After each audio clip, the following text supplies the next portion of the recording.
Hello friends, welcome to Shana's recipes. അപ്പോൾ ഞാനിന്ന് വന്നിട്ടുള്ളത് നല്ല ടേസ്റ്റി ആയിട്ടുള്ള ഒരു ആപ്പിൾ ജ്യൂസായിട്ടാണ്. അപ്പോൾ ആപ്പിൾ ജ്യൂസ് അങ്ങനെ നമ്മളൊന്നും കോമൺ ആയിട്ട് വീട്ടിലുണ്ടാക്കാറില്ല.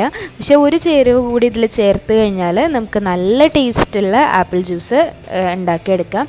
അതുമാത്രമല്ല എല്ലാവർക്കും ഇഷ്ടപ്പെടും, എനിക്ക് ഉറപ്പാണ് എല്ലാവർക്കും ഇഷ്ടപ്പെടുന്ന ഒരു റെസിപ്പിയാണ്. അപ്പോൾ ഇതെങ്ങനെയാണ് നമുക്ക് ഉണ്ടാക്കേണ്ടതെന്ന് നോക്കാം. അപ്പോൾ ഞാനിവിടെ ഒരു ആപ്പിളാണ് എടുത്തിട്ടുള്ളത്, അത്യാവശ്യം വലിയൊരു ആപ്പിളാണ്. ജ്യൂസ് ഉണ്ടാക്കുമ്പോൾ നമ്മൾ തൊലിയൊന്നും കളയേണ്ട ആവശ്യമില്ല, ചെറുതായിട്ട് അരിഞ്ഞിട്ട് എടുക്കുക. ഇനി നമുക്കിതൊരു മിക്സീൻ്റെ ജാറിലേക്ക് ഇട്ട് കൊടുക്കണം. ഇതൊന്ന് നമുക്ക് നന്നായിട്ട് അരച്ചെടുക്കണം. അപ്പോൾ ഇതിലേക്ക് ഞാനൊരു 1.5 ഗ്ലാസ് വെള്ളം കൂടി ഒഴിച്ചു കൊടുക്കുന്നുണ്ട് കേട്ടോ. അത്യാവശ്യം ആപ്പിൾ ജ്യൂസ് ഇത്തിരി ലൂസായിട്ടുള്ള ജ്യൂസാണ് നല്ല ടേസ്റ്റ് ഉണ്ടാവുക. ആപ്പിൾ നമ്മൾ ജ്യൂസ് അടിക്കുമ്പോൾ ആപ്പിൾ മാത്രം ഇട്ട് അടിച്ചു കഴിഞ്ഞാൽ നല്ല കട്ടിയായി പോവും. അപ്പോൾ ഒരു ലൂസ് ആയിട്ട് കിട്ടാൻ വേണ്ടിയിട്ടാണ് ഞാൻ കുറച്ച് വെള്ളം ഒഴിച്ചത്. അപ്പോൾ ഇനി നമുക്കതൊന്ന് ഒരു അരിപ്പയിൽ വെച്ചിട്ട് അരിച്ചെടുക്കാം. അപ്പോൾ ഇത് മുഴുവനായിട്ട് അടിച്ചെടുക്കാം കേട്ടോ. ഞാൻ അടിച്ചപ്പോൾ ഇതുപോലെ കുറച്ചൊക്കെ കട്ടയായിട്ട് കിടന്നു.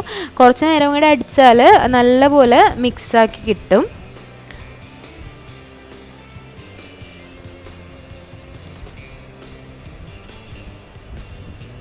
അപ്പോൾ ഇത് ഞാൻ നല്ലപോലെ അരച്ചെടുത്തിട്ടുണ്ട്. ഇനി നമുക്ക് ആ അരിച്ചെടുത്ത അത് ഒന്നുകൂടി നമുക്ക് മിക്സിയിലേക്ക് ഇടാം.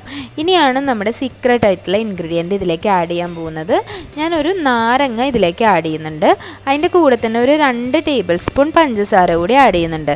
ഇനി നിങ്ങൾക്ക് മധുരം ഇഷ്ടമല്ലാത്തവർക്ക് ആഡ് ചെയ്യേണ്ട, പക്ഷേ ഇത്തിരി മധുരമുള്ളതാണ് ഇതിന് ടേസ്റ്റ്. നാരങ്ങ ആഡ് ചെയ്യുമ്പോൾ അതിൻ്റെ ഒരു പുളി ഒന്ന് മാറാൻ വേണ്ടിയിട്ടാണ്. അപ്പോൾ കുറച്ച് മധുരവും വേണം. ഒരു നാരങ്ങയാണ് ഞാൻ പിഴിയണം കേട്ടോ. ഒരു നാരങ്ങ പിഴിഞ്ഞു കൊടുത്തിട്ടുണ്ട്. ഇനി ഞാൻ അതിലേക്ക് കുറച്ച് വെള്ളം കൂടി ആഡ് ചെയ്യുന്നുണ്ട്. കുറച്ച് ലൂസായിരിക്കുന്നത് തന്നെയാണ് ഈ ഒരു ഡ്രിങ്കിന് ടേസ്റ്റ് തരിക കേട്ടോ. ഒരുപാട് നല്ല കട്ടിയായിരിക്കുന്നത് അത്ര രുചി ഉണ്ടാവില്ല. അപ്പോൾ ഞാൻ ഒന്നുകൂടി അടിച്ചെടുത്ത് ഈ ഡ്രിങ്ക് റെഡി ആയിട്ടുണ്ട്. അപ്പോൾ ആപ്പിൾ ജ്യൂസ് എപ്പോഴും എല്ലാവരും ഒന്നും ചെയ്യാറില്ല, പക്ഷേ നല്ല ടേസ്റ്റിയാണ് കേട്ടോ. കളറൊന്നും മാറിയിരിക്കുന്നതേ ഉള്ളൂ, പക്ഷെ നല്ല ടേസ്റ്റിൽ നമുക്ക് ആപ്പിൾ ജ്യൂസ് ഉണ്ടാക്കിയെടുക്കാം. ആപ്പിൾ എപ്പോഴും അല്ലാതെ കഴിക്കുന്നതും നല്ലതാണ്. അപ്പോൾ ഇതുപോലെ ഒന്ന് നിങ്ങൾ ട്രൈ ചെയ്ത് നോക്കൂ. ഇനി അതിൻ്റെ മുകളിൽ ഞാൻ കുറച്ച് ഐസ് ക്യൂബ്സ് ഇട്ട് കൊടുത്തിട്ടുണ്ട്. ഇത് നന്നായിട്ട് തണുപ്പിച്ച് കുടിക്കാൻ നല്ല ടേസ്റ്റാണ് കേട്ടോ. നല്ല രുചിയാണ് ആപ്പിൾ ജ്യൂസ്. ആപ്പിൾ ജ്യൂസ് അടിച്ചാൽ ടേസ്റ്റ് ഉണ്ടാവില്ല എന്ന് പറയുന്നവരൊക്കെ എനിക്കറിയാം, പക്ഷേ എന്നാലും ഇത് നല്ല ടേസ്റ്റാണ്. നിങ്ങൾ ഇങ്ങനെ ഒന്ന് ട്രൈ ചെയ്ത് നോക്കണം, നല്ല രുചിയാണ്. അതുപോലെ തന്നെ ആപ്പി ഫിസ്സൊക്കെ എല്ലാവരും കുടിക്കുന്നതാണ്, പക്ഷേ അതൊരു കാർബണേറ്റഡ് ഡ്രിങ്കാണ്. അതിൽ കുറച്ച് സോഡയൊക്കെ ആഡ് ചെയ്യുന്നുണ്ട്. അപ്പോൾ അതിൻ്റെ റെസിപ്പി ഇനി ഞാൻ ഒരിക്കൽ ഇടുന്നുണ്ട്. അപ്പോൾ എല്ലാവർക്കും റെസിപ്പി ഇഷ്ടമായെന്ന് വിചാരിക്കുന്നു.